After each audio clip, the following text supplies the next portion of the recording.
Is there anything for you right now that's like kind of new or novel that's gotten your attention? Not really, no. Most of what I've played lately has just been people doing your standard formula thing very well, and I've been sort of like pleased with that. I've been kind of trying to teach myself to enjoy something for being that thing well done. Sure. I think most recently the game that like continues to stick with me is Legend of Zelda Breath of the Wild. There is nothing in that game that is particularly standout or novel, but it's all extremely well done, and that's super comforting. Is there so like particularly in Breath of the Wild, like are there any for you, like do you have anything that sticks out? Um like I guess the point I think the point I'm trying to get to is how much do visuals affect like your aesthetic enjoyment of a game? Uh, I would say very little, except that if you do it very well or very wrong, I will notice, and then it will be hard for me to pay attention to anything else. Yeah, right.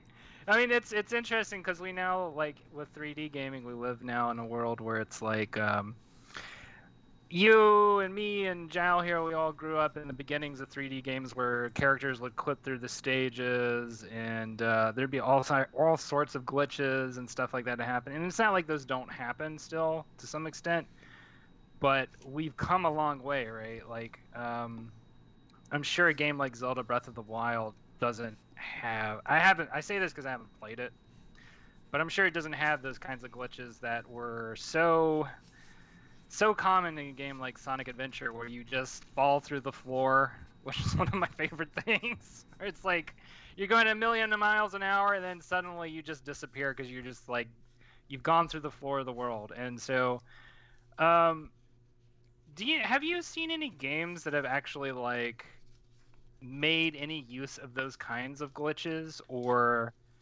and I asked this question because Brian Eno, who's like a music producer and artist who I really appreciate, he had this interesting thing to say that was all the things in the past that are basically like the problems or the kind of the messy areas of the new art become the interesting thing that people attach to later on in the future. So I guess my question is, have you seen anything in like the trends of video games nowadays that take sort of the artifacts of the past and make them into, like build them into the language of video games nowadays?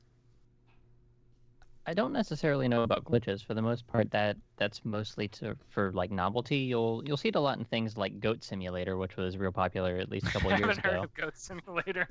Can you What? can you Okay, describe more? there's a game called Goat Simulator, and you play as a goat in like this really basic 3D world. It's I don't know if it was actually constructed using like Unity store assets that you just kind of buy and plug in, but it really feels like it. It's like someone took a photo of a 3D map, made the 3D map on it, and then like just stuck random things in there, kind of like how Katamari Damacy has this sort of like unreal collage of stuff you can find in day-to-day life. Which game? What you were saying, Katamari Damacy? Yeah, it kind of has Okay, yeah. like just the random objects that like all of Jal these doesn't exist and they're know. not too weird, but if you Jal stick doesn't. them all in a bunch of You've probably seen that game, Jal. It's the game where you're the ball and you like roll up more and more stuff into the ball and it gets bigger and bigger and bigger and bigger. And then We are that's the whole now point. we are now 16 or 17 minutes into the show, and I haven't said two words because I feel like the kid who walked into the wrong classroom, and it's awkward for me to like raise my hand or answer a question or something. Like my knowledge of video games kind of stops with like Star Wars and like Battlefront or like dogfights, like the new Rogue Squadron game. That's where I kind of draw the line. Um, so you guys are talking about stuff that's way over my head. So don't mind me. I'm just sitting here nodding and doing facial reactions for the YouTubers.